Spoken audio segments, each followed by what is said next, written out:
watching City in another game. That's all. I hear you. Rotating players is necessary, but 3 players which caused Havertz to play deeper and Partey at right back. Creativity was lacking. It was frustrating. What did you make about the rotation side of things today, Jason? We haven't heard from you yet. Nah, I was still frustrated, to be honest. I can't see when the lineups happened. I felt very strange because Partey at right back, and then we had Jorginho coming into the fold, and Jesus is still playing. Like, I feel like when I see Jesus these days, I just want him to be sold this January ASAP because he ain't good enough to lead us into this title race. But it is what it is. It's one of those things where I found it really strange, but at the same time, like, we should rotate, but not too much. I feel like we rotated too much, and it cost the game till like 54 minutes when we were 1-0 down. And with that the usual subs, that it kind of like the usual starters in the team kind of changed the game. So it's one of those things where I don't know. The team lineup looks a bit off. But that's why we can rotate in these games against Southampton, because we still won 3-1, bro. It was a successful rotation. I get what you're saying, but it was successful from Arteta because he rotated and we got 3 points. That's why these are the games you have to do it in. These Southamptons at home and stuff. Another day we scored in the first half. Do you know what I mean? I get what you're saying, 100%. But then again, you know that team, that starting 11, first half, it felt a bit dry. We got our first shot on target on 47 minutes. Like, come on, man. It's just sideways here and there. Like, it was boring football, man. First half. One of those put me to sleep. And the reality is that if we were to get any injuries, we need players to have minutes in their legs. We need players to build up confidence, right? Unfortunately, Jesus never performed. Sterling wasn't as bad as Jesus, but still wasn't good enough. But you need these players to be ready in case of any injuries as well. So you can't just have them on the outskirts and neglect them. And can Rice play DM from now on then? Can Rice play DM now? Moreno's is integrated. Can Rice play DM now? And can this left 8 stop now and just play DM and just do it, bro? Like, come on now. Bro, you know what? For me, that's been the biggest issue. I mean, Rice at left, when you have Rice at left 8, he always has to come inside, and it narrows the pitch and it narrows the way in which we play. And when he went back into DM and we had Moreno, a natural left foot in that left 8, it looked a bit more fluid. You have players that can balance as well. So for me, and then also you have someone who can work on the transitions as well. Like Rice is someone who covers ground. So you've got someone who can track back and help keep that defense a bit more stable. Whereas if you have Jorginho and Partey athletically, Partey's declined. Jorginho's never been there athletically. So for me, I've been dying to see that. And it was nice and refreshing to see that change because that's the starting 11 that we were kind of all hoping for in the summer window. I was agreeing with Mo as well. So in terms of just like, Arsenal fans were panicking before the game, or like, here and there. I kind of agree with Mo because, because we always had that PTSD as well, like before, as years gone by. And looking at this team, starting 11, it wasn't as perfect. Do you know what's interesting though about PTSD? And I can't speak for all cases because I'm not a clinical psychologist, but everyone knows I've spoken about it a lot about my anxiety issues. And I have little moments sometimes. Like I was walking my dog earlier today and he saw another dog and I pulled him hard. But as I did it, I kind of twisted my hand and I got a pain in my arm. And PTSD kicked in because for a while when I had this sort of cardiophobia, getting the pain in my left arm would almost trigger a panic attack because it was like left arm pain. You get left arm pain when you're having a heart attack and everything else. But what I've learned is that the PTSD is trying to make me get in my brain is trying to make me have a panic attack. But the reason I'm not falling for it is because I know that my heart's okay. And I think it's about Arsenal fans. I get why you get that feeling, but just like my situation, it isn't real. My heart's fine. You're not really in a bad situation because you can see that I kind of getting nervous if it's 0-0 and Southampton scored in the 85th minute because there isn't long to win the game. But when they scored in like the 60th minute, for me, if you don't believe in Arteta and don't believe in your team, it's not PTSD. It's I don't think the team's good enough. I think we're going to lose now. I respect that because it makes sense. But if you truly believe that your team is excellent and will come back from most of these situations, you've got to ignore that initial gut feeling, that PTSD, and maintain the faith. I just see some people that I don't get them. They praise Arteta all the time. They rate this team and squad. One little setback in a game, and they go on like a tyrant rant online. And I just think that's weird to me. I don't. Do you know where I'm coming from? The difference is strange. The difference is the jury is still out with Arteta. That's what I'm saying. I'm still having that jury itself. So I'm not saying that. I do still praise Arteta for his work and stuff like that. Thank you for bringing us forward for where we are after 20 years. But I still have that PTSD where, you know what, where imagine we kind of like, you know, but have a but dip. is that because Jason, you don't truly believe in this squad and manager? Or is it or because PTSD, again, I mean, looking at it from my perspective here, it's when you get people have PTSD like when they've been to a war zone, when they're walking, they might be walking down the street and there's a loud bang. They're not in a war zone, but they think they are. But it's not real, right? So, yeah, of course. Is it that you think you're bad when you're not, PTSD, or do you not think your team is as good as maybe other Arsenal fans think? Which is it? Is it PTSD or is it real?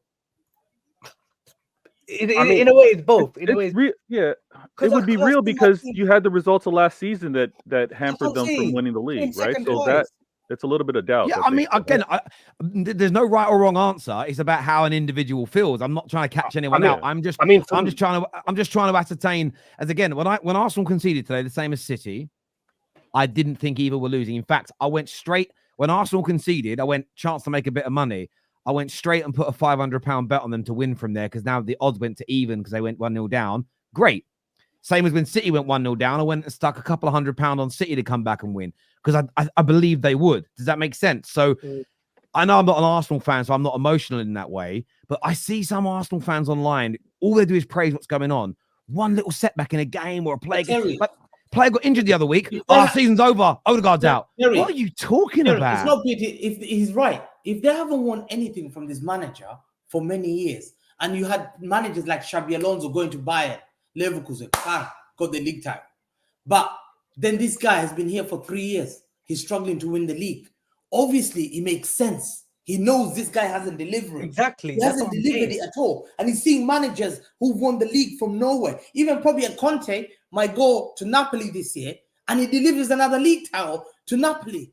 And then he looks, to me, Arsenal. They're not against that team that you rate as highly as you rate yourself, though, Hamza. Yeah. Go on, Giuseppe. I just want to say, by the way, people saying show the receipts, right? Some people say that I say praise Arsenal, but I don't really believe it. My camera's on manual focus, but I'll put it up on the screen so you guys can see it. It's gonna take blurry. It'll be too bright. It's too bright. Let me hang on, let me turn the brightness of my screen down. Yeah, it's there, but it's there. It's on my betting app. You can see it there. There we go. There you can see it on the betting app. I went and did it because again, if I really didn't rate this Arsenal team, would I go and risk five? I mean, in fairness, it's only money that I've won in my betting account. Would I go and risk that if I didn't believe in them? No, I wouldn't just, tweeting something and saying something on camera is one thing, but where you, I always say in life, and not everybody gambles, that's fair, and do your own thing, but you put your money where your mouth is in this world. Do you know what I'm saying? And I just think some people's reactions I find interesting. Let's go back to these super chats. Terry, we are all know you're an undercover Arsenal fan. I mean, but that's just, listen, the people that spread that are just, do you know what it is? It's just, it's not being able to argue the points that I'm making. That's all it comes down to. But Terry, you back them so much. Do you know what it is, Terry? So much. Do you know what it is? I haven't though. Hang on, I haven't though. No, but so I haven't backed them. I have not predicted. The only time in the last 2.5 years I predicted them to win the league is when they went 8 points clear. I said I think they'll win the league from here. At the beginning of last season and the beginning of this season, I didn't pick them to win the league. I haven't picked them to win the Champions League. How is that backing them more than City, who I say are the best team in the world, and I've backed them to do a 5p? No, I think part of it, for those that obviously tune into your shows, Terry, it's how you title your descriptions of matches for Arsenal and City, and that's how they sometimes infer how you support one club and not the other. And we get it with regards to how you may see two matches, but one you describe as scary or champions, and in the same day with a similar kind of result, you'll say, squeaked by or looked unimpressive. But this is the thing, though. The first ever team that got called scary on the football terrace was in August 2019, and the title was Man City is Scary. The problem. I understand your point, but the difference is I don't see every game the same. So, for instance, if I look at a game and I do think a team was lucky, I'll say they were lucky. But I didn't. I looked at. I don't know who said it on the show, but if you look at City, Liverpool, and Arsenal today, I've said the same thing about all three of them.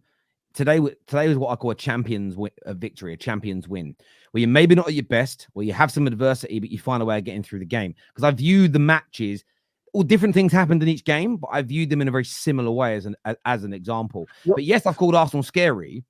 But I've called you the best. Hang on, stop. But I've called you the best team in the fucking world. How are they scary? You can see Real Madrid are scary. Again, but Hamza, watch my content. That is me giving an opinion from my perspective.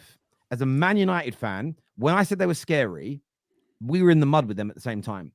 I watched them throughout pre-season and went, they are leaving us behind this year. That scared me from my perspective, because Arsenal, I think for Man United, a lot of Man United fans, there's always been a rivalry and banter. But when it comes to the social media time, they were a little bit of a comfort blanket for us, because they would always get more crap than us when things, because they'd been in the banter era so long. Them leaving was like a crutch, because it meant that my team wasn't the so focused point, as an example. So when I give a personal opinion, I am talking about things from my perspective. Now, what have I always said about Arsenal being, to me, scary? I don't expect Madrid or City fans to find Arsenal scary because of how good you are and where you are at. It's just, I've never in my... The funniest thing I love about the titles, I love, is the amount of YouTubers I've seen on camera slag them off that are now plagiarizing me and doing the exact same stuff. I find it, and this is where the YouTube world works a lot of the time. Somebody does something that gets traction, rightly or wrongly. It doesn't matter whether you like it or dislike it. What people do is they copy it so they can also get the traction, but at the same time they slag off everyone else that does it. It's a very weird world, the YouTube world. I was brought up in Kenya. We get told the lion is scary. You know a lion's gonna eat you. You know historically it's dangerous. It's scary. Do you say Arsenal are not scary? They're like a rugby. Okay, I'll give you an example. Hang on. I've got the example, and then we're going to move on. Hang on a minute. Okay, you right now, are you scared of a alley cat, a normal domestic cat? Me, I'm scared of cats. Yeah. So you're scared of a hang on. Sorry, you're not scared of a pussy cat like you're scared of a lion, though, are you? I'm scared of a lion because I know a lion. Okay, just answer the question straightly. You're not scared of a pussy cat like you are a lion, right? No. But a mouse is. Yeah. The point is, Man United are a mouse right now. So the point is, we are tiny. A domestic cat is a lion to us. I get it. So this is the point I'm making. That's perspective in life.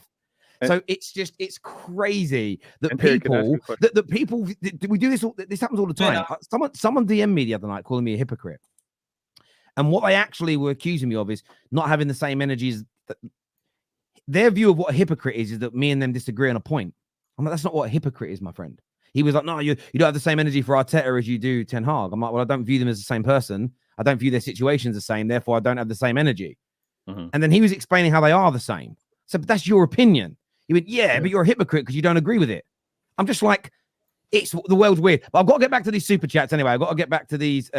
You said that's a lame. How is that a lame analogy about the cat? I think it's a brilliant analogy. But anyway, Man United a mouse. What joke? You call yourself a biggest club in the world. Before you move on, Terry, but we are bigger than you. But right now, we are anyway. Look, no, I'm not. I've got to move on because I'm going to run out of time. The problem was the midfield, not Jesus and Sterling. We could have played Ethan and stuck Havertz up top, but instead Havertz kept coming into midfield. Thank you, Desmond. Terry, can I get to the on the panel for the Chelsea Arsenal game? I need to cook them Chelsea fans for calling Cole Palmer world class, but never recognizing Saka. Yeah, reach out to KJ and we'll get that sorted, bro. Pretty sure Henry scored 6 and Van Persie 7. I'm going by the graphic I saw on TV the other day. Maybe I'm wrong. I haven't gone and looked it up myself. If Havertz scores in the next home game, he will have the outright record. Fair play to him. I think Mo might agree. Good for goals. Thinking about that clean sheet, it doesn't work all the time. Go for goals. Thinking about the clean sheet doesn't work all the time. Sometimes, but Arsenal last season were the kings in the defense. That is the problem. But I'm not going to criticize the defense today at all. By the way, that goal. If Arsenal goal were peppered like Man City, you would sit here and say, "Yeah, Southampton created abundance." They didn't. No, they did. They certainly didn't. Brian here says Terry said Liverpool put in a champions performance today, same as Arsenal. People pick and choose. the problem is, Brian, I'll also get criticized for that from my haters. They'll say things like, I'm guessing now, I don't know what anyone said because I've been streaming, but you'll get someone that will say, but how many champions can you have? There'll be someone that will say something like that. When it's the champions win, it's what champions do, as opposed to they're all champions. Having to explain this stuff's crazy. Well, yes, I mean, the thing is, it's the way all 3 teams won today is what I have seen every single Premier League champion do. The teams that lose these types of matches rarely become champions. So that's all it means. It doesn't mean literally the win makes you champions. I actually do think 99.9% of the viewers get it. The way Hamza waffles, he'd be a great best man at somebody's wedding. He can convince the bride she's marrying a goat. He is still a fraud, though. Big up Hamza. We love Hamza on the terrace. The 2 goals.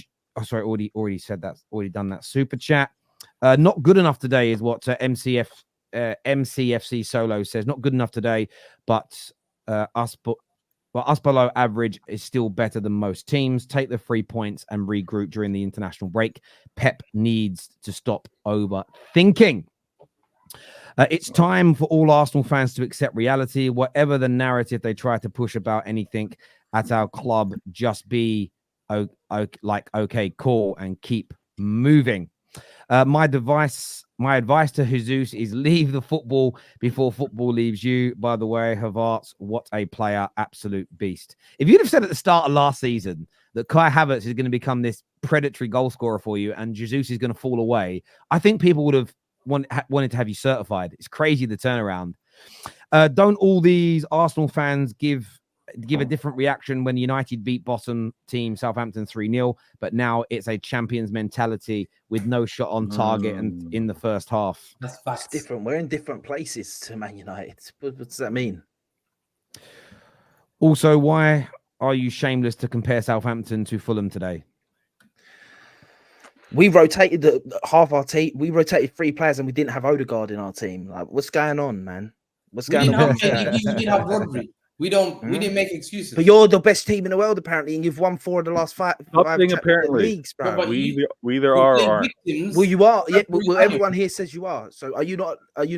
Have you not won 4 of the last 5 leagues? Absolutely. That's why I said we're champions, but you were making excuses about Southampton. Yeah. So once again, I ask you. So why you shouldn't have to worry about having a few injuries then if you're that good? Yeah. No, but we've got lack of numbers, as I told Terry. It doesn't matter. We still got lack of numbers. This here says, I'm a Man City fan. Hamza learned to be humble. Mo is right. Bernardo needs to be in midfield, not the wing. When you have PTSD all the time, when Arsenal are losing, then you won't move on. Again, I'm not saying that.